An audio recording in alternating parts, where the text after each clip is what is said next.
নমস্কার, আমি ময়ূক। জীবনযাপনের নতুন একটি ব্লগে আপনাদের সবাইকে স্বাগত। কেমন আছেন সবাই? আমি তো বেশ ভালোই আছি। আজকে আমি এখন রয়েছি দক্ষিণেশ্বর মেট্রো স্টেশনে। মেট্রোয় উঠেও পড়েছি। আর এই দেখুন, মেট্রোয় বসে বসে বাইরে আকাশটা কি অপূর্ব সুন্দর লাগছে। এখনও অন্ধকার হয়নি। গোধূলি লগ্নের মেঘলা আকাশ লাল আভায় কিন্তু পুরো আকাশটা ছেয়ে আছে। অপূর্ব সুন্দর বাইরের দৃশ্যটা লাগছে। আর যত মেট্রো স্টেশন এগোচ্ছে তত কিন্তু মেট্রো স্টেশনে ভিড় বাড়ছে। একদম ফাঁকায় উঠেছিলাম, কিন্তু এখন আস্তে আস্তে কিন্তু ভালোই ভিড়টা বাড়ছে। আসলে অফিস ফেরত টাইমটা এখন সবাই কিন্তু মেট্রোয় করে বাড়ি ফিরছে যার মতন। কাজের শেষে দিনান্তে কিন্তু সবাই বাড়ি ফিরতে ব্যস্ত, এই জন্য ভালোই ভিড়টা বাড়ছে। আর বলতে বলতে কিন্তু আমি চলেও এসেছি আমার গন্তব্য গিরিশ পার্ক মেট্রো স্টেশনে। গিরিশ পার্কে এসেছি কারণ হয়তো আপনারা অনেকে বুঝতেই পারছেন, আমি এখন যাচ্ছি কাকুরগাছি। আসলে আমার মুখে কাকুরগাছি জায়গাটার নাম অনেকবার আপনারা শুনেছেন এবং দেখেওছেন। আর এখানে সুস্মিতাদির বাড়ি আপনারা সবাই জানেন। এই এখন যাচ্ছি আগে সুস্মিতাদির বাড়িতে, তারপর যাবো ওখান থেকে একটা ইনভিটেশনে। মেট্রো স্টেশন থেকে উঠে অটোর লাইন ছিল, তারপর লাইন দিয়ে একটা অটো পেয়েও গেছি। আর সেই অটোয় করে চলে যাচ্ছে কিন্তু কাকুরগাছি মোড়। কাকুরগাছি মোড়ে নেমে ওখান থেকে দিদির বাড়ি যাব। দিদির বাড়িতে গিয়ে দিদিকে ডেকে নিয়ে ওখান থেকে যাব আমাদের একটা নিমন্ত্রণ যেখানে আছে শিল্পার পাড়াতে, সেখানে। এই দেখুন, দিদির বাড়ির সামনে দাঁড়িয়ে আছি এখন।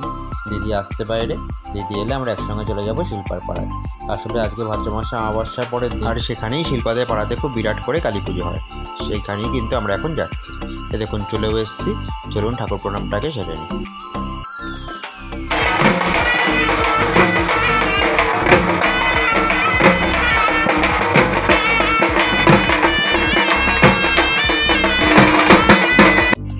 মায়ের মুখটা কি অপূর্ব হয়েছে দেখুন, অপূর্ব সুন্দর মায়ের মুখটা কিন্তু। হ্যাঁ, তো যেটা বলছিলাম, এখানেই কিন্তু অনেক অনেক লোক খায়। আর এখানে ঠাকুরকে 56 রকমের ভোগ দেওয়া হয়। আর সেই 56 রকম ভোগই কিন্তু প্রসাদ হিসাবে সবার মধ্যে ডিস্ট্রিবিউট করা হয়। তো আমরাও যে আজ এখানে আসতে পেরেছি সেই জন্য নিজে খুব ধন্য মনে হচ্ছে। আসলে মায়ের প্রসাদ পাওয়া তো কপালের ব্যাপার, সবসময় তো সেটা পাওয়া যায় না। তবু শিল্পা আমাদের ডেকেছে বলে আজ আমরা এসে এখানে ঠাকুরের ভোগটা পেলাম। প্রতিবারই শিল্পা বলে এবং প্রায় প্রতি বছর আসতে না পারলেও প্রায় কিন্তু আসি। দেখুন, যার ডাকে এত দূর থেকে আসা, সেই শিল্পা এখন আসছে।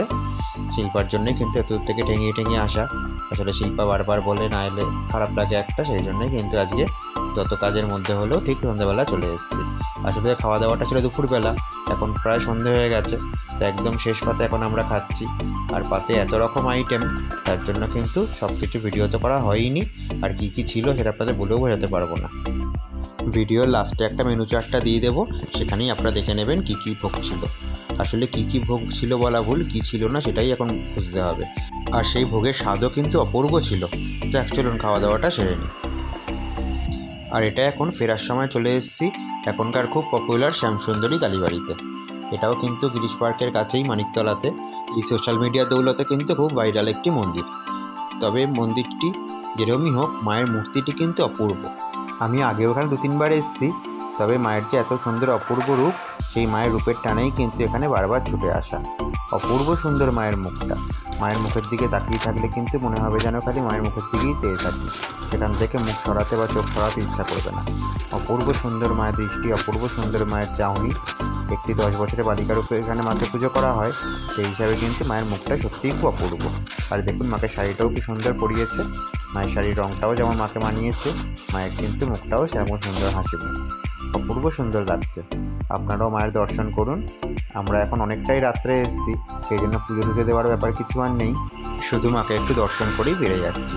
এ দেখুন, প্রায় এখন রাত্রি 9:30 পৌনে 10টা বাজে। মন্দির যে খোলা পেয়েছি সেটা আমাদের ভাগ্য ভালো ছিল আজ, তাই ব্যাস চলুন বাড়ি ফিরে যাই। আজকের দিনটা কিন্তু বেশ ভালোই কাটলো। আর আজকের ব্লগটা তাহলে এই অবধি। দেখা হবে খুব শীঘ্র নতুন একটি ব্লগে।